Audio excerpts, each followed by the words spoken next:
دابة في الأرض إلا على الله رزقها ويعلم مستقرها ومستودعها كل في كتاب مبين صدق الله العظيم رب اشرح لي صدري ويسر لي أمري واحلل عقدة من لساني يفقه قولي Muslim Ummah of north আমেরিকার আয়োজনে মুনা convention 2023 আজকে সমাপনী দিবসে সমাপনী লেকচারে আপনারা যারা উপস্থিত হয়েছেন আপনাদের সবাইকে জানাচ্ছি আন্তরিক শুভেচ্ছা এবং মোবারকবাদ।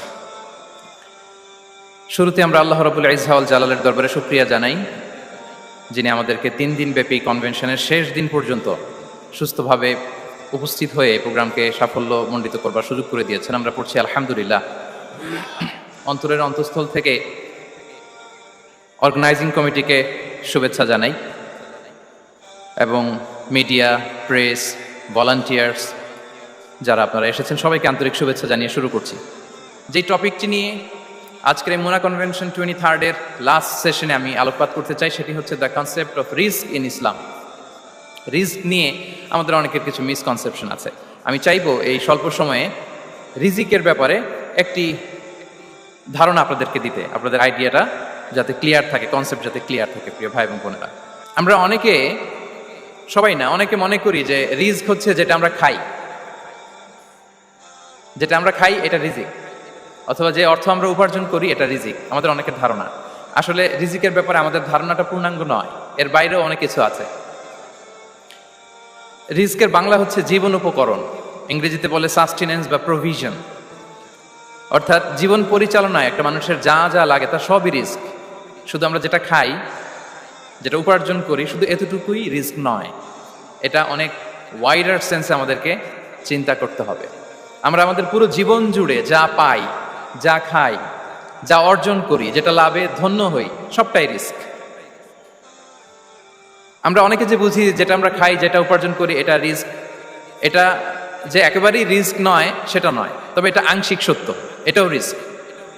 অর্থ, খাদ্য, জাগতিক সম্পদ, এটাও রিস্ক। কিন্তু এটা রিস্কের সর্বনিম্ন স্তর, the lower level of provision, the lower level of risk হচ্ছে এই যে খাদ্য, অর্থ, জাগতিক সম্পদ।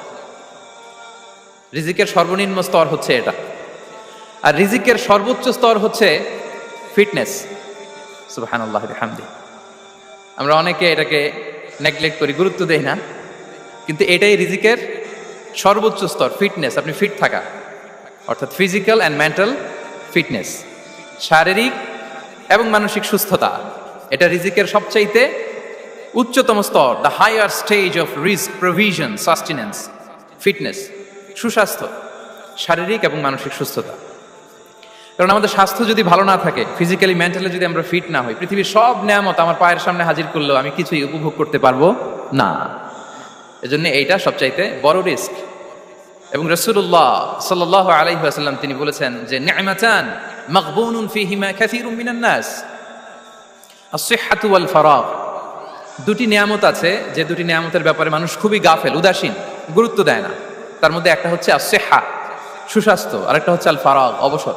আমরা যখন খুব ব্যস্ত হয়ে পড়ি, নাভিশ্বাস, সময় নাই, খুবই রাশিং, তখন বুঝি যে অবসরের কত দাম। আবার আমরা যখন ফিজিক্যালি উইক হয়ে পড়ি, অসুস্থ হয়ে যাই, তখন বুঝি সুস্বাস্থ্যের কত দাম। তো রিজিকের সর্বনিম্ন স্তর হচ্ছে, প্রিয় ভাই এবং বোনেরা, খাদ্য, টাকা পয়সা, জাগতিক সম্পদ, এগুলা। আর রিজিকের সর্বোচ্চ স্তর হচ্ছে fitness, physical and mental fitness. আর রিজিকের সর্বোত্তম স্তর হচ্ছে পুণ্যবান জীবন সঙ্গী এবং নেককার সন্তান, ফায়াস ওয়াইফ অ্যান্ড চিলড্রেন। সুবহানাল্লাহ বিহামদি। একটু খেয়াল করে দেখেন যে আমার লাইফ পার্টনার, আমার জীবন সঙ্গিনী, সে যদি আল্লাহওয়ালা হয়, সে যদি ভালো হয়, আর আমার সন্তানটা যদি আল্লাহওয়ালা হয়, আমার ঘরটাই তো জান্নাত, ঠিক কি না? তো এটা হচ্ছে রিজিকের সর্বোত্তম স্তর। জীবন সঙ্গিনী সে যদি নেককার হয়, আল্লাহওয়ালা হয়, মুতিয়া কানিতা সে যদি হয়, আর আমার সন্তান, আমার চিলড্রেন, সেও যদি ফায়াস হয়, তাহলে আমার ঘরটাই হচ্ছে paradise, a piece of paradise in this দুনিয়া। সুবহানাল্লাহ। আমরা আম্মাজান খাদিজাতুল কুবরা আত-তাহিরা রাদিয়াল্লাহু তাআলা আনহা, ওনার কথা জানি যে বিষ্ণু ইসা ইসলামের স্ত্রী আমাদের আম্মাজান রাসূলুল্লাহ সাল্লাল্লাহু আলাইহি ওয়াসাল্লামকে বড্ড ভালোবাসতেন, আগলে রাখতেন সব সময়, মেন্টালি সাপোর্ট দিতেন, ফিনান্সিয়ালিও সাপোর্ট দিতেন। বিষ্ণু ইসা ইসলামকে আম্মাজান খাদিজা এতই ভালোবাসতেন, বিষ্ণু ইসা ইসলাম বলতেন রুজিকতু হুব্বাহা, আমি খাদিজার ভালোবাসাকে রিজিক হিসেবে পেয়েছি। সুবহানাল্লাহ। রাসূল সাল্লাল্লাহু আলাইহি ওয়াসাল্লাম এই শব্দটা ইউজ করেছেন, রিজিক, রুজিকতু হুব্বাহা। এবং তিনি দোয়া করার সময় বলতেন, আল্লাহ কিয়ামতের সে বিভীষিকাময় দিনে, যেদিন বন্ধু বন্ধুকে চিনবে না, স্বামী স্ত্রীকে চিনবে না, বাবা সন্তানকে চিনবে না, পীর সাহেব মুরিদকে চিনবে না, নেতা কর্মীকে চিনবে না, ভাই বোনকে চিনবে না, সেই কঠিন মুহূর্তে আল্লাহ আমি আমার খাদিজাকে যেন ভুলে না যাই। রুজিকতু হুব্বাহা। খাদিজার প্রতি ভালোবাসা আল্লাহ তাআলা আমার হৃদয়ে রিজিক হিসেবে দিয়েছে। তাহলে রিজিকের সর্বোত্তম স্তর হচ্ছে পুণ্যবান স্ত্রী, নেককার সন্তান। আর রিজিকের পরিপূর্ণ স্তর হচ্ছে মহান আল্লাহ তাআলার সন্তুষ্টি। রিজকের পরিপূর্ণ স্তর যেটা, সেটা হচ্ছে রিদাল্লাহ, আল্লাহ তাআলার সন্তুষ্টি। আমার আল্লাহ যদি আমার উপর সন্তুষ্ট হয়ে যায়, আমাদের আর কিছু লাগে? আর কিছু লাগবে? এটাই তো আমাদের এক্সপেকটেশন, এটাই তো আমাদের কামনা বাসনা, এটাই আমাদের ইচ্ছা যে আমার আল্লাহ আমার উপর সন্তুষ্ট হবেন। এটা হচ্ছে পরিপূর্ণ স্তর রিজিকের। এটা যে পায় তার আর কিছু লাগে না। এবং এটা মানুষ নিশ্চিত হতে পারে যখন সে দুনিয়ার জীবনকে শেষ করে আলামুল বারজাখের দিকে যেতে শুরু করে।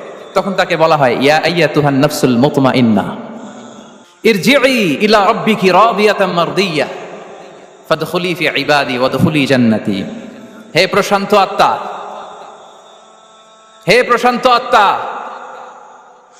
প্রবেশ করো, তোমার রবের দিকে চলে এসো, সন্তুষ্ট চিত্তে সন্তোষ ভাজন হয়ে আমার কাছে এসো, আমার জান্নাতে প্রবেশ করো। সুবহানাল্লাহি ওয়া বিহামদি। এই দুনিয়া ছেড়ে যখন আমরা যাব, তখন যদি এই অ্যানাউন্সমেন্টটা আমার জন্য দেয়া হয়, আমার আর কিছু চাওয়ার পাওয়ার আছে? প্রিয় ভাই এবং বোনেরা বলেন, এই আল্লাহর সন্তুষ্টির ঘোষণা যদি আমি এই পৃথিবী থেকে বিদায় লগ্নে পেয়ে যাই, আমাদের আর কিছু চাওয়া পাওয়ার আছে? ইয়া আইয়াতুহান নাফসুল মুতমাইন্না ইরজিই ইলা রাব্বিকি রাদিয়াতাম মারদিয়া। আমরা কিছুদিন আগে আমাদের সকলের প্রিয় আল্লামা দেলোয়ার হোসেন সাঈদী রাহিমাহুল্লাহ নওয়ারাল্লাহু মারকাদাহু ওয়া জাআলাল ফিরদাউস মাসওয়াহু, ওনাকে আমরা হারিয়েছি। আমি যখন ওনার শোক বার্তা নিয়ে ফেসবুকে স্ট্যাটাস লিখি, কমেন্টে আমি এই আয়াতটা লিখেছিলাম। আমি খুঁজে পাচ্ছি না যে আমি কি দিয়ে এটার উপমা দিব, কি দিয়ে ওনার বিদায়ের উপমা আমি জানাবো। আমি খুঁজে পাচ্ছিলাম না কোনো আয়াত। তখন এই আয়াতটা লিখে আমি উপমা দিয়েছি। আল্লাহু আকবার। গোটা বিশ্বের মানুষ কেঁদেছে, গোটা বিশ্বের মানুষ গায়েবানা জানাজা পড়েছে, গোটা বিশ্বের মানুষ ওনাকে অশ্রুসিক্ত বিদায় দিয়েছে। From north to the south, from east to the west, the entire globe, min mashariqil ardi ila magharibiha, অশ্রুসিক্ত বিদায় তিনি পেয়েছেন। এটাই আল্লাহ তাআলার সন্তুষ্টির একটা জলজ্যান্ত নমুনা। জোরে বলেন ঠিক কিনা? এর চেয়ে জলজ্যান্ত নমুনা আমার জীবদ্দশা আমি দেখিনি। এত মানুষের কান্না, কাবার গিলাফ ধরে কান্না, এভাবে ভালোবাসা প্রকাশ করা, এভাবে তার প্রতি তার জন্য অশ্রুসিক্ত দোয়া করা, কান্না জড়িত দোয়া, এটাই প্রমাণ করে যে আল্লাহ তাআলা ওনার উপর সন্তুষ্ট হয়ে গিয়েছেন। ওনার আর কি চাই? আমাদের আল্লাহর আর কি চাই? আর কিছুর দরকার নাই, ঠিক কিনা? এই যে পরম সৌভাগ্য, এরকম বিদায় নিতে পারা, এটা পরম সৌভাগ্য। আমরা আল্লাহর জন্য দোয়া করি, আল্লাহ তাআলা সারা জীবন তিনি যেমনি কোরআনের বার্তাকে গোটা বিশ্বব্যাপী পৌঁছিয়ে দিয়েছেন, তার কবরটাকে আল্লাহ তাআলা কোরআনের নূর দিয়ে আলোকিত করে দেখ। কোরআনকে আল্লাহ তাআলা তার কবরের সাথী বানাক। কোরআনকে আল্লাহ তাআলা তার কিয়ামতের দিন, in the day of judgement, তার পক্ষে শাহাদাতকারী হিসেবে কবুল করুন। সম্মানিত ভাই এবং বোনেরা, আল্লাহ তাআলার সন্তুষ্টি পরিপূর্ণ রিজিক। এটা হচ্ছে পরিপূর্ণ, দ্য কমপ্লিট রিস্ক। তাহলে আমরা যেটা ভাবি অর্থ, আমরা যেটা ভাবি সম্পদ, এটা রিজিকের সর্বনিম্ন স্তর। সর্বোচ্চ স্তর হচ্ছে fitness, physical and mental fitness. সর্বোত্তম স্তর হচ্ছে পুণ্যবান স্ত্রী, নেককার সন্তান। আর পরিপূর্ণ স্তর হচ্ছে আল্লাহ তাআলার সন্তুষ্টি। হাদিসে সবরকে বলা হয়েছে সবচেয়ে প্রশস্ত স্তর। আর সবর, পেশেন্স, ধৈর্য। রাসূলুল্লাহ সাল্লাল্লাহু আলাইহি ওয়াসাল্লাম বলেছেন, মা রুজিকা আবদুন খায়রান লাহু ওয়ালা আওসা মিনাস সবর। সবরের চেয়ে কোনো প্রশস্ত নেয়ামত, প্রশস্ত রিজিক আল্লাহ তাআলা কোনো বান্দাকে দেয়নি। ধৈর্য। আমাদের অনেকের ধৈর্য কম। আপনাদের কি অবস্থা? ধৈর্য আছে তো? হ্যাঁ, সবার ধৈর্য আছে না? আপনাদের দেখেই বোঝা যাচ্ছে মাশাআল্লাহ, খুব ধৈর্যের সাথে আপনারা একেবারে শেষ সময় পর্যন্ত আছেন। তো এই ধৈর্যের প্র্যাকটিসটা আমাদের করতে হবে। আমরা যেন অস্থির না হয়ে যাই, আমরা যেন আতঙ্কিত না হই, আমরা যেন প্রশান্ত থাকি, আমরা যেন ধৈর্যের প্র্যাকটিস করি। বিশেষ করে আমাদের সন্তানদের এটা শেখাতে হবে। কারণ ধৈর্য এটা এমন একটা গাছ, যে গাছে সারা গায়ে কাটা কিন্তু এর ফলটা বড় মিষ্টি। ধৈর্য এমন একটা গাছ, যে গাছে সারা গায়ে কাটা কিন্তু এর ফলটা বড় সুস্বাদু। তো তো সেই টেস্টি ফ্রুট যদি আপনি ট্রাই করতে চান, আপনাকে ধৈর্য ধারণ করতে হবে। তাহলে হাদিসের আলোকে আমরা জানলাম রিজিকের সবচাইতে প্রশস্ত স্তর হচ্ছে ধৈর্য। রিজিকের সবচাইতে কল্যাণকর স্তর হচ্ছে হিকমা। আল্লাহ তাআলা বলছেন ইউতিল হিকমাতা মান ইয়াশা ওয়া মান ইউতাল হিকমাতা ফাকাদ উতিয়া খায়রান কাসীরা। আল্লাহ যাকে চান তাকে এই হিকমা দেন, আর যাকে আল্লাহ তাআলা হিকমা দেন তাকে প্রভূত কল্যাণ দান করেন। হিকমা, প্রজ্ঞা, উইজডম, নলেজ আর কমন সেন্স দুইটা যখন একসাথে হয় এটা উইজডম হয়ে রিফ্লেক্ট করে। আই রিপিট, জ্ঞান এবং আকল, নলেজ আর কমন সেন্স দুইটা যখন একসাথে হয় ওটা হয়ে যায় উইজডম বা প্রজ্ঞা। কখন কোথায় বলতে হয়, কেমন ভাবে বলতে হয়, কি করে বলতে হয়, কখন কি করতে হয়, কতটুকু করতে হয়, কোথায় যে থামতে হয়, এটা জানার নাম হচ্ছে হিকমা। আর হিকমা হচ্ছে সবচাইতে কল্যাণকর রিস্ক। সম্মানিত সুধী, এটা হচ্ছে আমার introductory discussion. The concept of রিস্কের ব্যাপারে এখন মোটামুটি আমাদের একটা আইডিয়া ক্লিয়ার হয়েছে না? রিস্ক কি, কত ধরনের হতে পারে, রিস্কের সবচেয়ে নিম্ন স্তর কি, সর্বোচ্চ স্তর কি, সবচেয়ে প্রশস্ত স্তর কোনটা, সর্বশ্রেষ্ঠ স্তর কোনটা, সবচেয়ে কল্যাণকর স্তর কোনটা। এ পর্যায়ে আমরা জানবো যে এই রিজিকের বন্দোবস্ত কে করেন। কে করেন বলেন তো দেখি? এই রিজিকের বন্দোবস্ত একচ্ছত্রভাবে আল্লাহ তাআলা এটা নিয়ন্ত্রণ করেন। তিনি রিজিকের মহাব্যবস্থাপক। যে আয়াত দিয়ে আমি শুরু করেছি প্রিয় ভাই এবং বোনেরা, ওমা মিন দাব্বাতিন ফিল আরদি ইল্লা আলাল্লাহি রিজকুহা ওয়া ইয়ালামু মুস্তাকাররাহা ওয়া মুস্তাওদাআহা কুল্লুম ফি কিতাবিম মুবিন। ভূপৃষ্ঠে বিচরণশীল যত প্রাণী আছে এই সবগুলো প্রাণীর রিজিকের ব্যবস্থাপনা আল্লাহ তাআলা নিজ কুদরতে করেন, এবং এই প্রত্যেকটা প্রাণীর স্থায়ী অস্থায়ী নিবাস সম্পর্কে, অবস্থান সম্পর্কে তিনি জানেন। এখানে যদিও ফিল আরদি বলা হয়েছে, বস্তুত জলে, স্থলে, বায়ুমণ্ডলে যত লিভিং ক্রিয়েচার আছে সব লিভিং ক্রিয়েচারের রিজিকের বন্দোবস্ত করেন কে? এজন্য তিনি হচ্ছেন রাজ্জাক। তিনি ওনার একটা নাম দিয়েছেন যে আমি হচ্ছি আর রাজ্জাক, ইন্নাল্লাহা হুয়ার রাজ্জাকু যুল কুওয়াতিল মাতিন। নিশ্চয় আল্লাহ তাআলা তিনি হচ্ছেন আর রাজ্জাক, তিনি রিজিকের ব্যবস্থাপক। যে কেউ রাজ্জাক হতে পারে না, চাইলে রাজ্জাক হওয়া যায় না। রাজ্জাক একজন, তিনি কে? আল্লাহ। রিজিকের রেসপন্সিবিলিটি আল্লাহ, রিজিক নিয়ে চিন্তা আল্লাহর। তো আল্লাহর চিন্তা আমি করলে হবে? বলেন, যেটা দায়িত্ব আল্লাহ, যে রেসপন্সিবিলিটি আল্লাহর, ওই রেসপন্সিবিলিটি আমি নিলে হবে? হবে না। তাহলে আল্লাহ তাআলা নিজেকে আর রাজ্জাক বলে কোরআনে আমাদের সামনে উপস্থাপন করেছেন। রাজ্জাকের তিনটা বৈশিষ্ট্য আছে। যেই সত্তার মধ্যে তিনটা বৈশিষ্ট্য খুঁজে পাওয়া যায় তিনি হচ্ছেন আর রাজ্জাক, দ্য প্রোভাইডার, দ্য সাস্টেইনার। আর রাজ্জাক কোন সেই তিন গুণ? এক নম্বর গুণ হচ্ছে নো ডেফিসিয়েন্সি, তার কোনো অভাব থাকবে না। হু continuously provide sustenance to his creatures, যে লাগাতার নিয়মিত প্রতিনিয়ত তার সৃষ্টিকে রিজিক দেন এবং গোটা বিশ্বকে রিজিক সরবরাহ করতে যেয়ে তার ধনভাণ্ডারের 1 ইঞ্চিও কমে না। সুবহানাল্লাহ বিহামদি। এই যে সাইয়েদনা আদম আলাইহিস সালাম থেকে শুরু করে আপ আনটিল নাও গোটা বিশ্বের সবগুলো মানুষকে, জিন জাতিকে, পক্ষীকুল, সাগরের অতল গহ্বরে দ্য ব্লু ওয়েল, নীল তিমিগুলোকে, বিশাল মাছগুলোকে, এই সব কিছুকে যে আল্লাহ তাআলা রিজিক সরবরাহ করছেন, আল্লাহর যে ধনভাণ্ডার একটু কমে আসার কথা না এতদিনে? কি বলেন? এত হাজার হাজার বছর রিজিক দেওয়ার পরও তার ধনভাণ্ডার কমে নাই না। আল্লাহ বলে তোমাদের যার যা লাগবে, যার যা চাহিদা, যার যেটা দরকার সবও যদি দিয়ে দেয় আমি আল্লাহর ধনভাণ্ডারের 1 ইঞ্চিও কমবে না। আর Razzak যুল কুওয়াতিল মাতিন, the provider, the sustainer. তাহলে রাজ্জাক হতে হলে ওই সত্তার তিনটা গুণ লাগে। এক হচ্ছে নো ডেফিসিয়েন্সি, তার কোনো ঘাটতি থাকতে পারবে না। 2 নম্বর কোয়ালিটি হচ্ছে নেভার ফরগেটফুল, তিনি ভুলতে পারবেন না। Who never forget the needs of his creation, তার সৃষ্টির কোথায়, কার, কখন, কোনটা লাগে এটা ভুলে গেলে চলবে না। ধরেন তিনি নর্থ আমেরিকাতে, এখানে কানাডায় যারা আছে, আমেরিকাতে যারা আছে তাদেরকে রিজিক দিচ্ছে। ওদিকে সাউথ আমেরিকাতে, ব্রাজিলে, আর্জেন্টিনার জঙ্গলে কিছু জনগোষ্ঠী রয়ে গেছে, এদের কথা আল্লাহ ভুলে গেছে। তারা বেঁচে থাকতে পারবে? আফ্রিকার জঙ্গলে যারা আছে তাদেরকেও যে রিজিক দিতে হবে, যখন যেটা লাগে সরবরাহ করতে হবে, এটা যদি আল্লাহ ভুলে যায় তো ওরা বাঁচবে? বলেন। তাহলে যিনি আর রাজ্জাক তিনি হচ্ছেন নেভার ফরগেটফুল, কখনো তার সৃষ্টির কখন কি লাগে এটা কখনো তিনি ভুলতে পারবেন না। আল্লাহ তাআলা ভুলেন না, তিনি ভুলেন না, তিনি সব খেয়াল রাখেন। যখন যার যেটা যতটুকু দরকার তখন তাকে ততটুকু যিনি দেন তার নাম হচ্ছে রাজ্জাক। রাজ্জাক হতে গেলে যেই কোয়ালিটি লাগে তার 3 নম্বর কোয়ালিটি হচ্ছে কম্প্যাশনেট। কম্প্যাশনেট, দয়ালু। অনেক বেশি দয়ালু, এত বেশি দয়ালু যে তার বিরোধিতা করলেও তাকে রিজিক দেয়া থেকে তিনি বঞ্চিত করেন না। His disobedience effects the risk but not stop the risk. আপনি যদি আল্লাহর অবাধ্য হন, আপনার রিজিকের বারাকা হয়তো কমে যাবে, কিন্তু রিজিক বন্ধ হবে না। যে গোটা বিশ্বে যারা অবিশ্বাসী আছে, যারা নাস্তিক আছে, যারা আল্লাহদ্রোহী আছে, তারা কি খেয়ে পরে বেঁচে নাই? বলেন, তাদেরকে কি আল্লাহ তাআলা রিস্ক দিচ্ছে না? এই তো সুবহানাল্লাহ, কম্প্যাশনেট, এত দয়ালু।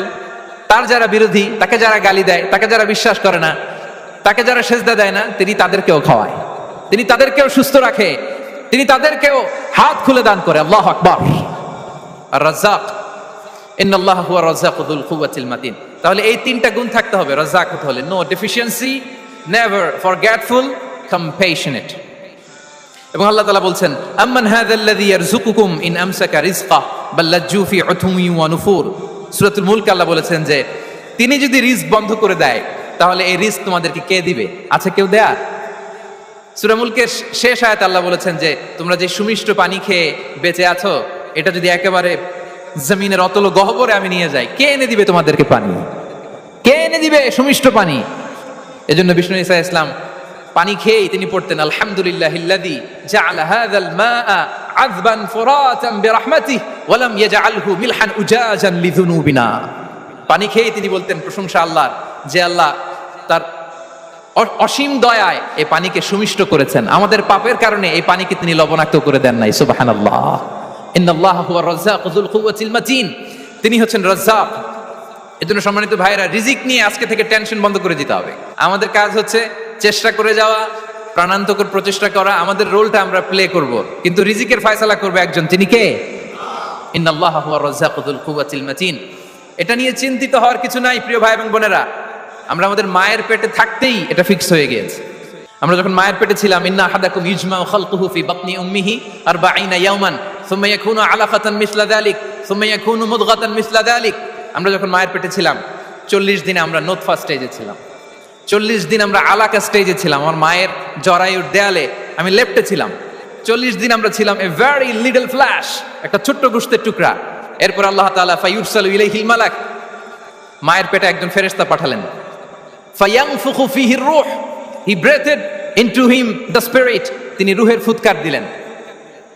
ওয়া ইউমারু বিআরবা'i কালিমাত, 4টা জিনিস তখন লিখে দেয়া হলো। বিকাতবি রিজকিহি ওয়া আজালিহি ওয়া আমালিহি ওয়া শাকিয়ুন আও সাঈদ, তার রিজিক কি হবে লিখে দেয়া হয়েছে মায়ের পেটে যখন ছিলাম।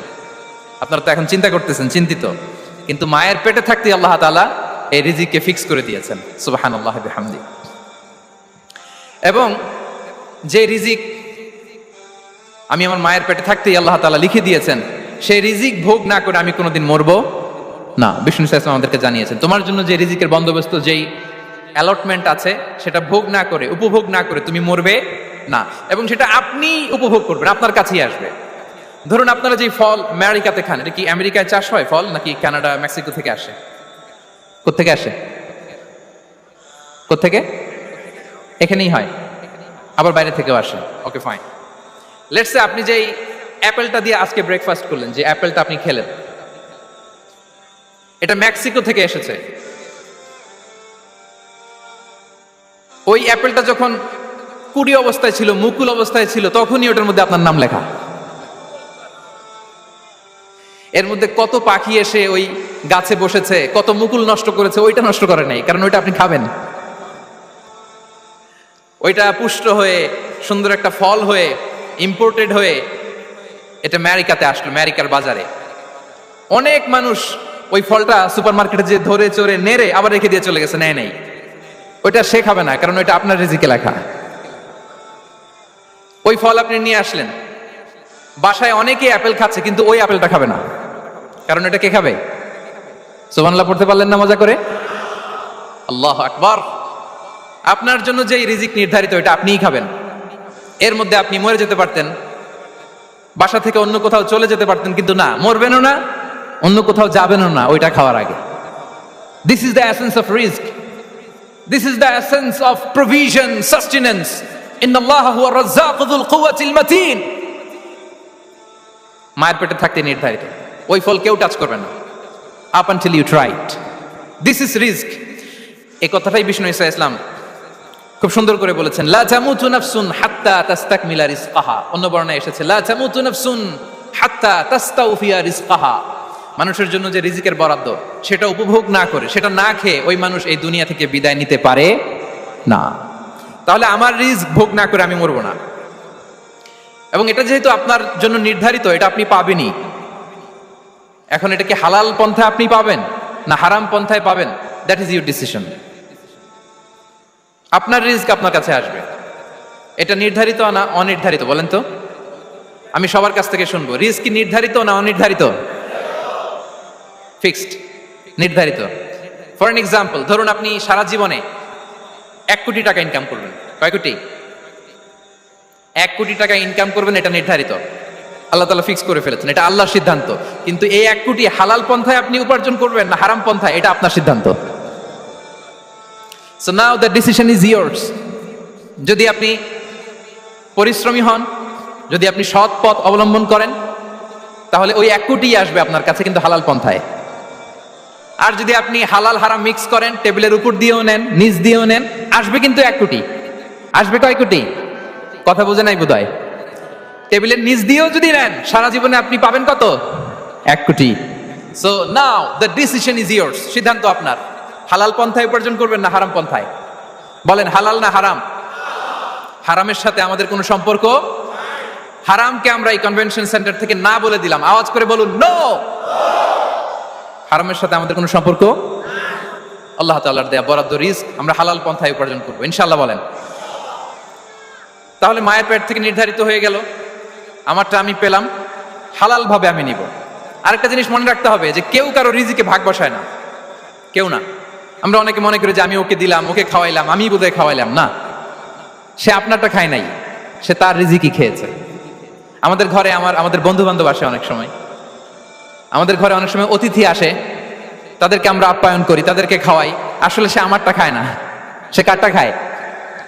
তার নিজেরটাই খায়। বিষ্ণু ইসলাম এটা খুব সুন্দর করে বলেছেন। ওনার কাজিন চাচাতো ভাই আব্দুল্লাহ ইবনে আব্বাসকে একদিন অনেক নাসিহা করছিলেন, করতে করতে এক পর্যায়ে তিনি বললেন, ওয়া আলাম, ইবনে আব্বাসকে বলছেন, ওয়া আলাম আন্না মা আসাবাকা লাম ইয়াকুন লিইখতিআক ওয়া মা আখতাআকা লাম ইয়াকুন লিইউসিবাক। আব্দুল্লাহ, জেনে রাখো, যেটা তুমি পাওয়ার এটা তুমি কোনোদিন হারাবা না। যেটা তোমার হওয়ার কথা ছিল ওটা তুমি কোনোদিন মিস করবা না। আর যেটা তুমি পাওয়ার কথা না, গোটা বিশ্বের সব শক্তিকে হাতের মুঠোয় আনলেও সেটার দেখা তুমি পাবে না, পাবে না।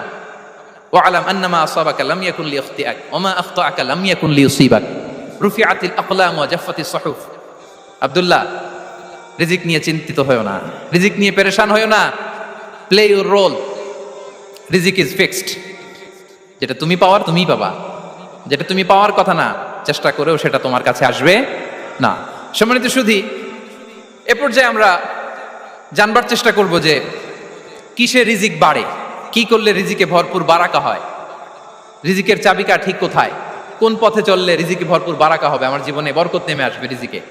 এটা জানতে মনে যাচ্ছে না আমাদের? হ্যাঁ, কষ্ট হচ্ছে আপনাদের? কষ্ট হচ্ছে? তাহলে কি করলে রিজিকে ভরপুর বারাকা হয়, কি করলে আমার জীবনে ভরপুর বারাকা নেমে আসে, এই পয়েন্টটাতে আমরা একটু আলোকপাত করি। যেসব কাজ করলে আমাদের জীবনে রিজিকে আসমানি বারাকা নেমে আসবে, আমাদের রিজিকে আসমানি বারাকা নেমে আসুক, আমরা চাই কি চাই না? সবাই আমরা চাই নিশ্চয়ই। যে কাজ করলে রিজিকে আসমানি বারাকা আসে, এর 1 নম্বর হচ্ছে তাকওয়াল্লাহ, আল্লাহর ভয়। আল্লাহ তাআলা বলছেন, ওয়া মান ইয়াত্তাকিল্লাহা ইয়াজআল লাহু মাখরাজা ওয়া ইয়ারযুকহু মিন হাইসু লা ইয়াহতাসিব। যে আল্লাহকে ভয় করে, যে আল্লাহ সচেতন, আল্লাহ তাকে মাখরাজ, মাখরাজ মানে কি জানেন? ওই যে এক্সিট লেখা না এদিকে, এই এক্সিটকে আরবিতে বলে মাখরাজ, মানে কোথাও আটকাবেন না, বের হওয়ার রাস্তা আছে, কোথাও আটকাবেন না, বের হওয়ার রাস্তা আল্লাহ তাআলা অ্যারেঞ্জ করে দিবেন। You will have the way out from crisis. ক্রাইসিসে পড়লে, সংকট মোমেন্টে আল্লাহ তাআলা ওখান থেকে এক্সিটের ব্যবস্থা আপনাকে করে দিবেন। ওয়া ইয়ারযুকহু মিন হাইসু লা ইয়াহতাসিব, এমন জায়গা থেকে আল্লাহ তাআলা রিজিকের ব্যবস্থা করবেন যে সে কল্পনাও করে নাই।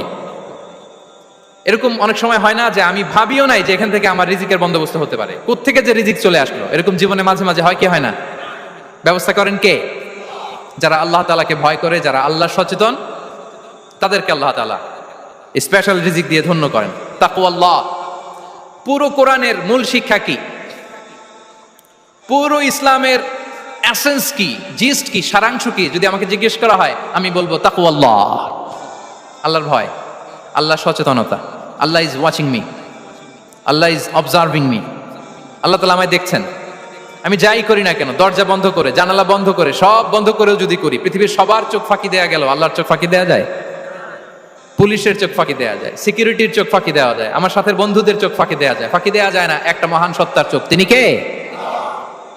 এই যে সেন্সেশন, অনুভূতি, দিস ইজ তাকওয়া।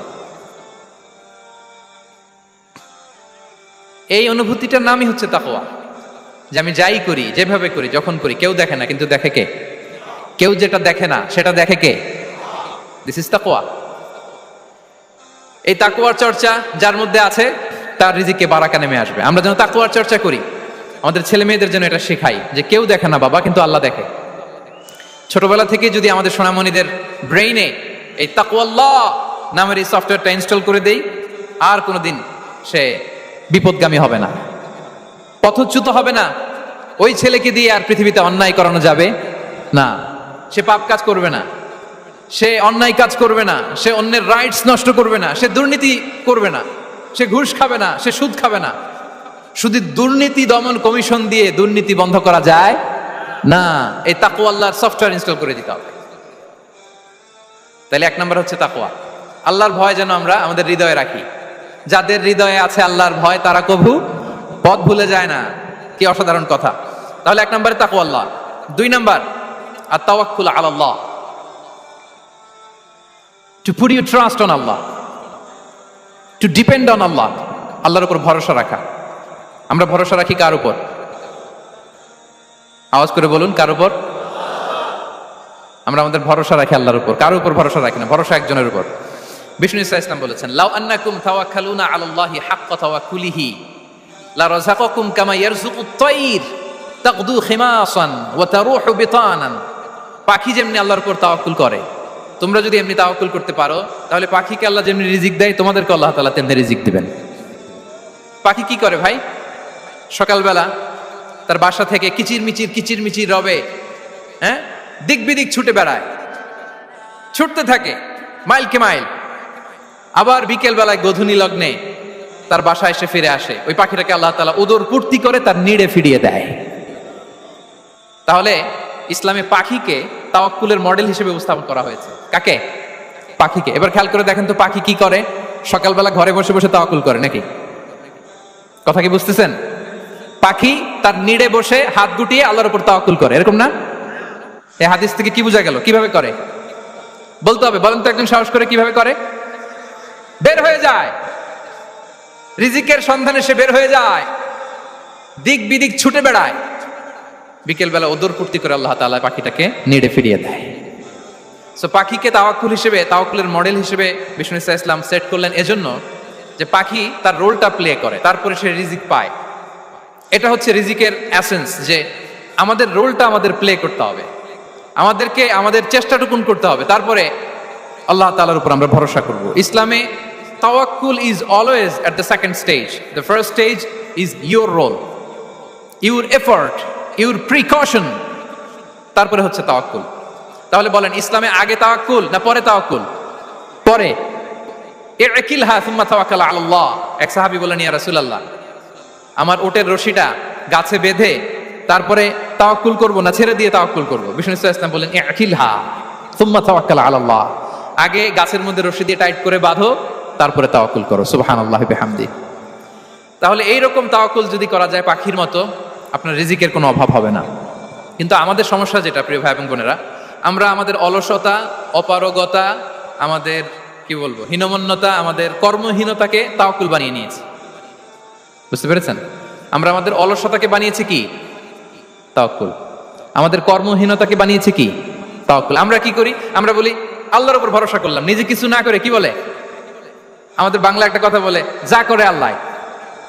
নিজের কোনো রোল প্লে নাই, নিজের কোনো প্রিকশন নাই, কোনো প্ল্যানিং নাই, কোনো পলিসি নাই, কোনো স্ট্র্যাটেজি নাই, বলে আল্লাহর উপর ভরসা করলাম, যা করে আল্লাহ। এরকম বলে না? এই যে যা করে আল্লাহ বলে যে তাওয়াক্কুল করলেন, এটা বিষ্ণু ইসা ইসলামের শিখানো পন্থায় তাওয়াক্কুল হয়েছে? কথা বলেন, হয়েছে? বিষ্ণু ইসা ইসলাম তো অপারগতা, দারিদ্রতা, অলসতা, অকর্মণ্যতা থেকে আল্লাহর কাছে পানাহা চেয়েছেন। তা আপনি এটা কি তাওয়াক্কুল করলেন? এটা তাওয়াক্কুল হয়নি। তাওয়াক্কুলের একটা সুন্দর পিকচার আমি আপনাদের সামনে এখন উপস্থাপন করব, আপনারা যদি একটু মনোযোগী হন। মনোযোগ আছে তো সবার? তাওয়াক্কুল কিভাবে করতে হয় আমরা একটু বিষ্ণু ইসা ইসলামের বায়োগ্রাফি থেকে দেখি। রাসূল সাল্লাল্লাহু আলাইহি ইসলামের হিজরতের ঘটনাটা আমি 1 মিনিটে একটু আপনাদেরকে সংক্ষেপে শোনাই, যে তাওয়াক্কুল কিভাবে তিনি করেন। ইসলামে তাওয়াক্কুল হচ্ছে কর্ম শেষে ফলাফলের জন্য আল্লাহর উপর নির্ভর করা। কারণ আমি কাজ করলাম, ফলাফল পজিটিভও হতে পারে, নেগেটিভও হতে পারে, ওটা নির্ধারণ করবে কে? ফয়সালা দেয় কে? তাহলে আমরা দেখি যে বিষ্ণু ইসা ইসলাম তিনি কিভাবে তাওয়াক্কুল করেছেন। যেদিন তিনি হিজরত করবেন, রাসূল সাল্লাল্লাহু আলাইহি ওয়াসাল্লামকে অনুমতি দেয়া হলো, সেদিন হিজরতের অনুমতি যে তিনি পেয়েছেন, মাইগ্রেশনের অনুমতি যে তিনি পেয়েছেন, এটা জানানোর জন্য তিনি আবু বকরের ঘরে চলে গেলেন দুপুরবেলা। কখন? প্রশ্নের উত্তর দিতে হবে, কখন? ফি ওয়াক্তি যাহিরা, দুপুরে। রাসূল সাল্লাল্লাহু আলাইহি ওয়াসাল্লাম দুপুরে বেরোতেন না। শুধু রাসূল সাল্লাল্লাহু আলাইহি ওয়াসাল্লামই না, আরবের লোকেরা দুপুরে বের হতো না, কারণ ওইটাকে বলা হতো ওয়াক্তুল কাইলুলা। আমরা পাওয়ার ন্যাপ নেই না, এই পাওয়ার ন্যাপের টাইম ছিল তখন। বাইরে প্রচন্ড রোদ, কেউ বেরোতো না, বিষ্ণু ইসা ইসলাম বেরোতেন না। দেখেন বিষ্ণু ইসা ইসলাম ওনার চিরাচরিত অভ্যাসকে, হ্যাবিটকে ব্রেক করে দুপুরে বেরোলেন। বিষ্ণু ইসা ইসলাম কখনো মাস্ক পরতেন না, মানে মুখ ঢেকে চলতেন না, সবসময় মুখ খোলা। ওই দিন তিনি মাস্ক পরে বেরোলেন। মুতাকান্নিআন, খারাজা মুতাকান্নিআন, মানে রুমাল দিয়ে মুখটাকে ঢেকে বেরোলেন, দুপুরবেলা বেরোলেন, মানুষের চোখের সামনে যেন তিনি না পড়েন। দুপুরে বেরোলেন, মুখ ঢেকে বেরোলেন। আবু বকর রাদিয়াল্লাহু তাআলা আনহুর ঘরে যেয়ে বললেন, উযিনা লি বিল খুরুজ। আবু বকর, অনুমতি দেয়া হয়েছে, ঘরে কারা কারা আছে একটা কথা বলবো, সবাইকে বের করে দাও। আখরিজ মান ফিল বাইত। আবু বকর বললেন, ইয়া রাসূলুল্লাহ, ঘরে তো আপনার ফ্যামিলি। আয়েশা রাদিয়াল্লাহু তাআলা আনহার সাথে ততদিনে বিয়ে হয়ে গিয়েছে, কিন্তু সংসার শুরু হয়নি। দে আর পার্ট অফ ইউর ফ্যামিলি, আপনার সংসার, আয়েশা, আসমা। তখন তিনি আশা ফিরে পেলেন, বলেন ঠিক আছে তাহলে শোনো, উযিনা লি বিল খুরুজ, অনুমতি দেয়া হয়েছে, আমি থাকবো সাথে? রাসূল সাল্লাল্লাহু আলাইহি ওয়াসাল্লাম বললেন, হ্যাঁ তুমি থাকবে। ওই দিন রাতে ওনারা বের হলেন। মক্কা থেকে মদিনা একদিকে, উনি বেরোলেন আরেক দিকে। ধরেন মক্কা থেকে মদিনার রাউট হচ্ছে এইদিকে, তা আমরা তো এইদিকেই বেরোবো নাকি? কথা কি বুঝতেছেন? বিষ্ণু বেরোলেন কোন দিকে? এইদিকে। সুবহানাল্লাহ বললেন না? এজন্য আবেগ একটু কন্ট্রোল করতে হবে। আবেগ আর বিবেকের সমন্বয় লাগবে, প্রপার স্ট্র্যাটেজি লাগবে, ওয়েল প্ল্যানিং লাগবে, তাহলেই সেই নেতৃত্ব আবার মুসলিমদের হাতে আল্লাহ ফিরিয়ে দিবে। মক্কা থেকে মদিনা এদিকে, বিষ্ণুনবী বেরোলেন এদিকে। বের হয়ে চলে গেলেন গারে সাউরে, সেখানে তিনি থাকবেন। এগুলো হচ্ছে বিষ্ণু ইসা ইসলামের প্রিকশন। এবার দেখেন আবু বকরের প্রিকশন কি ছিল। আবু বকর রাদিয়াল্লাহু প্ল্যান করলেন, বিষ্ণুনবী যেহেতু 3 দিন এই গারে সাউরে থাকতে চান, রাত্রিবেলা বের হয়ে তো ওনার অবস্থান শুরু করলেন, তাহলে 3 দিন মক্কায় আমাদের ব্যাপারে কি বলে, কে কি বলে, এটা আমাদের জানার দরকার আছে না নাই? ওনার ছোট্ট ছেলে আব্দুল্লাহকে উনি অ্যাসাইন করলেন। Abdullah, now you have a খুবই গুরুত্বপূর্ণ একটা দায়িত্ব তোমাকে পালন করতে হবে। কি? তুমি সকালবেলা মক্কার বাজারে যে এই দোকানে যাবা, ওই দোকানে যাবা, ওই দোকানে যাবা, দেখবা যে মক্কার কুরাইশরা কে কি বলে, কারণ তারা তো আমাদেরকে খুঁজবে, তন্ন তন্ন করে খুঁজবে। তারা কে কি বলে এই তথ্যটা এসে আব্দুল্লাহ তুমি আমাদেরকে দিয়ে দিবে। সুবহানাল্লাহ। আবু বকর রাদিয়াল্লাহু তাআলা আনহুর ছোট্ট ছেলে আব্দুল্লাহ মক্কার বাজারে এখানে যায় ওখানে যায়, কে কি বলে সে সব শুনে আস্তে করে এসে মরুভূমি পার হয়ে গারে সাউরে যে আবু বকর রাদিয়াল্লাহু তাআলা আনহুর কাছে ইনফরমেশন সব দিয়ে দিচ্ছে। কিন্তু দেখেন যেই মুহূর্তে আব্দুল্লাহ তথ্য নিয়ে মক্কা থেকে গারে সাউরে আসে, আব্দুল্লাহ যখন হেঁটে হেঁটে আসে, মরুভূমির বালুর মধ্যে তার ফুটপ্রিন্ট পড়ে যায় না? কথা বলেন না কেন? পড়ে যায় না? তা আবু জাহেল, উতবা সাইবার তো বেশি কষ্ট করা লাগে। তারা খুঁজতে খুঁজতে যখন আব্দুল্লাহর ফুটপ্রিন্ট পেয়ে যায়, ছোট্ট বাচ্চার ফুটপ্রিন্ট, এটা ফলো করলেই তো আবু বকর আর মোহাম্মদ, ঠিক কিনা? সুবহানাল্লাহ। আবু বকর রাদিয়াল্লাহু তাআলা আনহুর প্ল্যানিং দেখেন।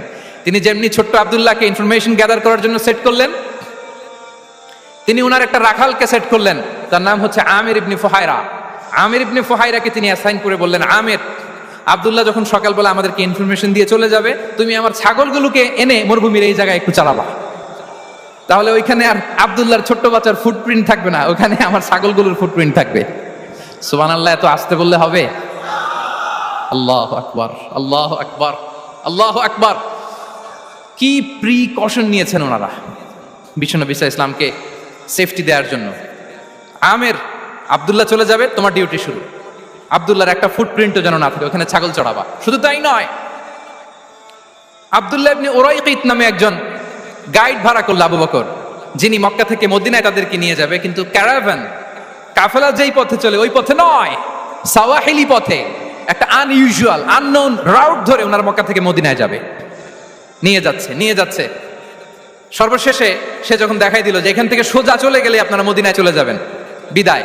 আল্লাহ রাসূল সাল্লাল্লাহু আলাইহি ওয়াসাল্লাম কোয়াইট এন্ড কাম, আবু বকর রাদিয়াল্লাহু তাআলা আনহু ব্যাক এন্ড ফোর্থ করছেন, সামনে যাচ্ছেন পেছনে যাচ্ছেন, কি না কি হয়, কিন্তু বিষ্ণু সাল্লাল্লাহু আলাইহি ওয়াসাল্লাম একেবারে শান্ত, কারণ বিষ্ণু সাল্লাল্লাহু আলাইহি ওয়াসাল্লামের হাতে যা করার ছিল তিনি সব করে ফেলেছেন, সর্বোচ্চ প্রিকশন নিয়েছেন। Now he is putting his trust on Allah, now he is in the state of his তাওয়াক্কুল। বিষ্ণু সাল্লাল্লাহু আলাইহি ওয়াসাল্লাম এখন তাওয়াক্কুল করতেছেন, বিষ্ণু সাল্লাল্লাহু আলাইহি ওয়াসাল্লাম তখন তাওয়াক্কুলের মোমেন্টে আছেন। আপনি এবার এই হিজরতের ঘটনাকে অ্যানালাইসিস করেন। আবু বকর রাদিয়াল্লাহু তাআলা আনহু তিনি কতটা প্রিকশন নিলেন, বিশ্বনবী সাল্লাল্লাহু আলাইহি ওয়াসাল্লাম কতটা প্রিকশন নিলেন। আমরা টিপিক্যাল বাঙালি মুসলমান যদি নবী হইতাম আমরা কি করতাম? আমরা বলতাম আমি নবী, আমার কাছে ওহী আসে, আমি রাত্রিবেলা লুকিয়ে লুকিয়ে গারে সাউরে যাবো কেন, আমি দিনের বেলায় ঢং ঢং করে আবু জাহেলের নাকের সামনে দিয়ে যাব, দেখি আল্লাহর শক্তি বেশি না আবু জাহেলের শক্তি বেশি। এরকম সস্তা বলে আওড়াতাম না আমরা, আমি নবী, সরি ফর দ্য স্ল্যাং, আমি নবী, আমি লুকিয়ে রাতে কেন যাব, আমি আবু জাহেলের সামনে দিয়ে যাব, দেখি আল্লাহর শক্তি বেশি না আবু জাহেলের শক্তি বেশি, এরকম বলতাম না। কিন্তু বিষ্ণু ইসা ইসলাম কেমনটা করেছেন না, দুপুরে বেরোন না, ওই দিন দুপুরে বেরোলেন, মাস্ক পরেন না, মাস্ক পরে বেরোলেন, সংবাদ দেওয়ার সময় সাবধানতা অবলম্বন করলেন। আবু বকর রাদিয়াল্লাহু তাআলা আনহু ছোট্ট বাচ্চা আব্দুল্লাহকে অ্যাসাইন করলেন, আমির ইবনে ফুহাইরাকে অ্যাসাইন করলেন, আব্দুল্লাহ ইবনে উরাইকিতকে অ্যাসাইন করলেন। সবকিছু যখন শেষ, এবার তারা মদিনা অভিমুখে রওনা হলেন, মুতাওয়াক্কিলানা আলাল্লাহিল মুস্তাআন, আল্লাহর উপর তাওয়াক্কুল করে। This is the true essence of তাওয়াক্কুল ডিয়ার ব্রাদার্স এন্ড সিস্টার্স। এটা হচ্ছে তাওয়াক্কুল। তো তাওয়াক্কুল যদি করতে হয় বিষ্ণু ইসা ইসলামের মতো করতে হবে। তাওয়াক্কুল always at the second stage ইসলামে। আগে আপনার রোল, আগে first you have to play your role, তারপর আপনি আল্লাহর উপর তাওয়াক্কুল করবেন। তাহলে কোনো কাজ না করে হাত গুটিয়ে আর বসে থাকবেন, আর কোনোদিন কাজ না করে বলবেন আল্লাহ ভরসা, তাহলে এটা তাওয়াক্কুল হবে? বিষ্ণু বলেন লাউ আন্নাকুম তাওয়াক্কালুনা আলাল্লাহি হাক্কা তাওয়াক্কুলিহি লা রাযাকাকুম কামা ইয়ারযুকুত তাইর তাগদু খিমাসান ওয়া তারুহু বিতানান। যদি পাখির মতো তাওয়াক্কুল করো, পাখিরে যেমনি খাওয়ায় আল্লাহ তোমাদেরও খাওয়াবে। সুবহানাল্লাহ ওয়া বিহামদিহি। তাহলে তাকওয়া আল্লাহর পরে 2 নম্বরে পেলাম আত-তাওয়াক্কুল আলাল্লাহ। আমরা যদি আল্লাহর উপর তাওয়াক্কুল করতে পারি আমাদের রিজিকে আসমানি বারাকা নেমে আসবে। 3 নাম্বার, অন টাইমে সালাত আদায় করা। যারা অন টাইমে সালাত আদায় করে, সালাত কায়েম করে, তাদের রিজিকের কোনো টেনশন নাই। বিশ্বাস হয় নাকি একটু সন্দেহ লাগে? সন্দেহ লাগে কারো? যারা অন টাইমে সালাত আদায় করে তাদের কখনো রিজিকের কোনো ঘাটতি হবে না। আল্লাহ তাআলা বলছেন ওয়া'মুর আহলাকা বিস-সালাতি ওয়াসতাবির আলাইহা লা নাসআলুকা রিজকা নাহনু নারযুকুক ওয়াল আকিবাতু লিত-তাকওয়া। নবী হে, আপনি আপনার ফ্যামিলি মেম্বারসদেরকে সালাতের ব্যাপারে আদেশ করুন, আপনি নিজেও সালাত আদায়ে অবিচল থাকুন। আমি তো আপনার কাছে রিজিক চাই নাই, আমি আল্লাহ রিজিক দেই, আমি তো রাজ্জাক। তার মানে সালাত যে আদায় করে তার রিজিকের কোনো টেনশন আর থাকে না। 3 নম্বরে গেল সালাত। 4 নম্বরে হচ্ছে ইস্তিগফার, বেশি বেশি ইস্তিগফার করা। কি পড়া? বেশি বেশি কি পড়া? ইস্তিগফার করা। আস্তাগফিরুল্লাহ, আস্তাগফিরুল্লাহ, আস্তাগফিরুল্লাহ। হাঁটছি, চলছি, ড্রাইভিং করছি, বাস স্টেশনে অপেক্ষা করছি, ফিলিং স্টেশনে ফুয়েল নিচ্ছি, পড়বো আস্তাগফিরুল্লাহ। কি পড়বো? আস্তাগফিরুল্লাহ। যারা সব সময় আস্তাগফিরুল্লাহ পড়ে তাদের রিজিকের কোনো টেনশন হয় না, রিজিক নিয়ে তাদের আর কোনো চিন্তা থাকে না। আল্লাহ নবী নূহ আলাইহিস সালাম যিনি ওনার জাতিগোষ্ঠীকে বলেছিলেন ফাকুলতু আস্তাগফিরু রাব্বাকুম ইন্নাহু কানা গাফফারা, তোমরা বেশি বেশি ইস্তিগফার পড়ো, তিনি ক্ষমাশীল। ইস্তিগফার করলে কি হবে? ইউরসিলিস সামা আলাইকুম মিদরারা, রহমতের বৃষ্টি বর্ষণ হবে, তোমাদের জমিগুলো উর্বর হবে। ওয়া ইউমদিদুকুম বিআমওয়ালি ওয়া বানিন, আল্লাহ তাআলা তোমাদেরকে সম্পদে বারাকা দিবেন, সন্তানে বারাকা দিবেন। ওয়া ইয়াজআল লাকুম জান্নাতিন ওয়া ইয়াজআল লাকুম আনহারা, তোমাদের ফসল ক্ষেতগুলো সবুজ শ্যামল হয়ে ভরপুর হবে, তোমাদের রিজিকে বারাকা নেমে আসবে। তাহলে আমরা যেন বেশি বেশি ইস্তিগফার করি। বিষ্ণু ইসা ইসলাম বলেছেন মান লাযামাল ইস্তিগফার জাআলাল্লাহু লাকুম মিন কুল্লি দিকিন মাখরাজা ওয়া মিন কুল্লি হাম্মিন ফারাজা ওয়া ইয়ারযুকহু মিন হাইসু লা ইয়াহতাসিব। যে সব সময় ইস্তিগফার পরে তার কোনো টেনশন থাকে না, তার জীবনে দুশ্চিন্তা আসে না, আর এমন জায়গা থেকে আল্লাহ রিজিকের বন্দোবস্ত করে যেটা সে কল্পনাও করে নাই। সুবহানাল্লাহ। আমরা যেন বেশি বেশি ইস্তিগফার করি। আস্তাগফিরুল্লাহ, এটা হচ্ছে ভেরি শর্ট ফর্ম অফ ইস্তিগফার। অথবা পড়তে পারেন আস্তাগফিরুল্লাহ আল্লাযী লা ইলাহা ইল্লা হুয়াল হাইয়ুল কাইয়্যুম ওয়া আতুবু ইলাইহি। সাইয়্যিদুল ইস্তিগফার মুখস্থ আছে না আমাদের? এটা যেন বেশি বেশি পড়ি। ইয়াকিনের সাথে যে সাইয়্যিদুল ইস্তিগফার পড়বে, যেই দিন পড়বে ওই দিন যদি মৃত্যু হয় সে জান্নাতি। কোন রাতে মুকিনান বিহি, ইয়াকিনের সাথে যদি সাইয়্যিদুল ইস্তিগফারকে রিসাইট করে, ওই রাতে যদি সে মৃত্যুবরণ করে, বিষ্ণু বলেন সে জান্নাতি। তাহলে প্রিয় ভাই এবং বোনেরা, আমরা যেন ইস্তিগফার করি। তারপরে কয়টা গেল? 1 2 3 4 5 নম্বরে হচ্ছে সিলাতুর রাহিম, আত্মীয়তার বন্ধনকে মজবুত করা। যারা আত্মীয়তার সম্পর্ককে মজবুত করে তাদের জীবনে রিজিকের কোনো টেনশন নাই, রিজিকে ভরপুর বারাকা নেমে আসে। রাসূল সাল্লাল্লাহু আলাইহি ওয়াসাল্লাম বলেন, মান সাররাহু আইয়ুবসাতা লাহু ফি রিজকিহি ওয়া ইউনসা লাহু ফি আসারিহি ফালিয়াসিল রাহিমা। যে চায় তার রিজিকে বরকত হোক, যে চায় তার হায়াতে বরকত হোক, সেজন্য আত্মীয়তার বন্ধনকে মজবুত রাখে। আমরা যেন আমাদের আত্মীয়তার সম্পর্ককে বজায় রাখি। এটা আল্লাহর আরশে লেগে থাকে আর বলে যে আমাকে মিলায় আল্লাহ তারে মিলায়, যে আমাকে ছিন্ন করে আল্লাহ তাআলা তার সাথে সম্পর্ক ছিন্ন করে। বিষ্ণু বলেন, লা ইয়াদখুলুল জান্নাতা খাতি', আত্মীয়তার সম্পর্ক যে ছিন্ন করেছে সে কশিনকালেও আল্লাহর জান্নাতে প্রবেশ করার এন্ট্রি পাবে না। আমরা যেন আত্মীয়তার সম্পর্ক বজায় রাখি। 6 নাম্বার, কাসরাতুস সাদাকা, দান করলে রিজিকে বারাকা আসে। আল্লাহ তাআলা বলেন, ওয়ামা আনফাকতুম মিন শাইইন ফাহুয়া ইউখলিফুহু ওয়া হুয়া খায়রুর রাযিকিন। যে দান করে, দান করলে যে ঘাটতি হয় আল্লাহ তাআলা এই ঘাটতিটাকে রিপ্লেস করে দেয়, রিপ্লেস করে দেয়। বিষ্ণু সাল্লাল্লাহু আলাইহি ওয়াসাল্লাম বলেছেন, মা নাকাসা মালু আবদিন মিন সাদাকা, চ্যারিটি করলে, দান করলে আল্লাহ তার সম্পদ কখনো কমায় না। প্রতিদিন সকালবেলা দুজন ফেরেশতা নেমে বলতে থাকে, আল্লাহুম্মা আ'তি মুনফিকান খালাফা, আল্লাহুম্মা আ'তি মুমসিকান চালাফা। ফেরেশতা দুজন বলে, আল্লাহ যে দান করলো, দানের কারণে যে ঘাটতিটা হলো এটা তুমি মেক আপ করে দাও, এটা তোমার পক্ষ থেকে বারাকা দিয়ে রিপ্লেস করে দাও। আর যে ধরে রাখলো, কৃপণতা করলো, ওর সম্পদকে আল্লাহ তুমি ধ্বংস করে দাও। ওয়াল ইয়াযু বিল্লাহ। আমরা যেন দান করি। এরপরে বিষ্ণু সাল্লাল্লাহু আলাইহি ওয়াসাল্লাম বলেছেন, বেশি বেশি হজ উমরা করলে, বেশি বেশি যদি কারো সাধ্য থাকে, ফিনান্সিয়াল ক্যাপাসিটি থাকে, বেশি বেশি হজ উমরা করলে তার রিজিকে বারাকা নেমে আসে। সব শেষে হচ্ছে দোয়া করা, রিজিক বৃদ্ধির কি করা? দোয়া করা। বিষ্ণু সাল্লাল্লাহু আলাইহি ওয়াসাল্লাম নিজেও দোয়া করতেন। উম্মে সালামা রাদিয়াল্লাহু তাআলা আনহা, আমাদের আম্মা জান, তিনি বর্ণনা করেন, রাসূল সাল্লাল্লাহু আলাইহি ওয়াসাল্লাম ফজরের সালাতের পরে সালাম ফিরিয়ে তিনি পড়তেন, আল্লাহুম্মা ইন্নী আসআলুকা ইলমান নাফিআ ওয়া রিজকান তাইয়্যিবা ওয়া আমালান মুতাকাব্বালা। আই রিপিট, আল্লাহুম্মা ইন্নী আসআলুকা ইলমান নাফিআ ওয়া রিজকান তাইয়্যিবা ওয়া আমালান মুতাকাব্বালা। প্রত্যেকদিন ফজরের সালাতের পরেই বিষ্ণু সাল্লাল্লাহু আলাইহি ওয়াসাল্লাম এই দোয়াটা পড়তেন, আল্লাহ তোমার কাছে আমি উপকারী জ্ঞান চাই, আল্লাহ তোমার কাছে আমি পবিত্র রিজিক চাই, আল্লাহ তোমার কাছে আমি কবুলযোগ্য আমল চাই, আমার আমলগুলো যেন কবুল হয়। এই দোয়াটা করতেন। এই দোয়াটা পড়বেন তো সবাই? বিষ্ণু সাল্লাল্লাহু আলাইহি ওয়াসাল্লাম নিজে পড়তেন সকালবেলা, একেবারে দিনের শুরুতেই রিজিকের বরকতের জন্য দোয়া করে তিনি ওনার ডে স্টার্ট করতেন। কোরআনে অনেক আয়াতে রিজিকের জন্য দোয়ার ব্যাপারে পাওয়া যায়, আমরা সেদিকে যাব না। সাইয়েদনা ঈসা আলাইহিস সালাম তিনি বলেছেন, আল্লাহ আকাশ থেকে মায়েদা পাঠান। ওই আয়াতের শেষে বলেছেন, ওয়ারযুকনা ওয়া আনতা খায়রুর রাযিকিন, আল্লাহ আপনি আমাদেরকে রিজিক দিয়ে ধন্য করুন, আপনিই তো রিজিক দাতা। আল্লাহ নবী ইব্রাহিম আলাইহিস সালাম তিনি দোয়া করেছেন, রব্বি জাআল হাযা বালাদান আমিনা ওয়ারযুক আহলাহু মিনাস সামারাত, আল্লাহ এই জনপদকে, মক্কাকে আপনি পবিত্র নগরী, এই নগরীকে আপনি নিরাপদ নগরী করুন, আর এই নগরীর অধিবাসীদেরকে আপনি ফলমূল দিয়ে রিজিক দান করুন। তাহলে নবীরা তারা স্বয়ং রিজিকের দোয়া করেছেন। আমরা যেন রিজিক প্রাপ্তির জন্য, রিজিকে বারাকার জন্য আল্লাহ তাআলার কাছে দোয়া করি। আর উপর একটা চমৎকার কথা বলে, আর রিজকু লিমান সাআ লাইসা লিমান দাআ ফাকাত, মানে রিজিক শুধু যারা দোয়া করে তাদের জন্য নয়, দোয়ার সাথে সাথে যারা চেষ্টা করে তাদের জন্য। সুবহানাল্লাহ পড়েন। দোয়ার সাথে দাওয়ার দরকার আছে না নাই? তাওয়াক্কুলের পয়েন্টটা আমরা বলেছি যে আমাদের সর্বোচ্চ চেষ্টাটুকুন করব। তাওয়াক্কুল মানে হচ্ছে কোনো কাজের প্ল্যান করা, ওই প্ল্যান বাস্তবায়নের জন্য যা যা দরকার হাজির করা, এরপরে প্রাণান্তকর প্রচেষ্টার জন্য ঝাঁপিয়ে পড়া, এরপরে কর্মশেষে ফলাফলের জন্য কার উপর নির্ভর করা? আল্লাহর উপর নির্ভর করা। সো আমাদের রোলটা যেন আমরা প্লে করি। জমিনকে আল্লাহ প্রশস্ত করে দিয়েছেন, আল্লাহ বলেছেন ওয়া কুলু মির রিজকি, জমিনকে প্রশস্ত করেছি, এর পরতে পরতে ঘুরো, খোঁজো, চেষ্টা করো তোমার রিজিক তুমি নাও। ইসলাম আমাদেরকে কর্মমুখী হতে শেখায়। আমি আমার বিভিন্ন আলোচনায় বলি যে ইসলাম কতটা কর্মমুখী ধর্ম। একটা ছোট্ট হাদিস দিয়ে শেষ করি। রাসূল সাল্লাল্লাহু আলাইহি ওয়াসাল্লাম বলেছেন, ইন কামাতিস সাআতু ওয়া ফি ইয়াদি আহাদিকুম ফাসিলা। রাসূল সাল্লাল্লাহু আলাইহি ওয়াসাল্লাম বলেন যে যদি কেউ দেখে কিয়ামত শুরু হয়ে গিয়েছে আর তার হাতে একটা চারা গাছ, কি গাছ? আর ওদিকে কি শুরু হয়েছে? বিষ্ণু সাল্লাল্লাহু আলাইহি ওয়াসাল্লাম বলেন যদি তার সুযোগ থাকে কিয়ামত শুরু হওয়ার আগেই যেন চারা গাছটা সে রোপণ করে দেয়। তার মানে থামার জন্য এই পৃথিবীতে আমরা আসি নাই, আমরা পৃথিবীতে এসেছি এই পৃথিবীকে আবাদ করার জন্য, এই পৃথিবীটা লিড করার জন্য, এই পৃথিবীতে শুধু সামনের ছোটার জন্য মুসলমানদের আগমন হয়েছে। চিল্লায় বলেন ঠিক কিনা? কতটা কর্মমুখী হতে শেখায়। এইদিকে কিয়ামত, এদিকে চারা গাছ, যদি সুযোগ পাও এটা রোপণ করে দাও। আপনারা মারিয়াম আলাইহিস সালামের ঘটনা জানেন। তার গর্ভে আল্লাহ তাআলা স্বামী ছাড়া সন্তান দিয়েছিলেন।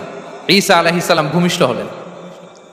পাশ দিয়ে বয়ে যাচ্ছে স্রোতস্বিনী ঝর্ণাধারা, আর এদিকে খেজুর গাছ। একটা খেজুর গাছের পাশে হেলান দিয়ে তিনি ক্লান্ত, শ্রান্ত, পরিশ্রান্ত মারিয়াম আলাইহিস সালাম, এবং প্রচন্ড ক্ষুধার্ত। কোত্থেকে খাবার পাবেন? আল্লাহ তাআলা বললেন, ওয়া হুজ্জি ইলাইকি বিজিযিন নাখলাতি তুসাকিত আলাইকি রুতাবান জানিয়া। মারিয়াম, একটু কষ্ট করো, এই যে তোমার পাশে খেজুর গাছ, খেজুর গাছের ডাল ধরে টান দাও, দেখবে সুমিষ্ট খেজুর টপ টপ করে নিচে পড়বে।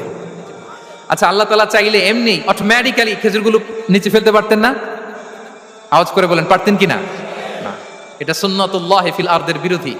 আল্লাহ তাআলা চেয়েছেন মারিয়াম একটু করুক, এরপর বাকিটা আমি করি। সুবহানাল্লাহ বলবেন না? ওয়া হুজ্জি, মারিয়াম এতটুকু করো, ওয়া হুজ্জি, খেজুর গাছের ডাল ধরে একটু টান দাও, তুসাকিত আলাইকি রুতাবান জানিয়া, টসটসে খেজুর পড়বে। তাহলে ইসলাম আমাদেরকে কর্মমুখী হতে শেখায়।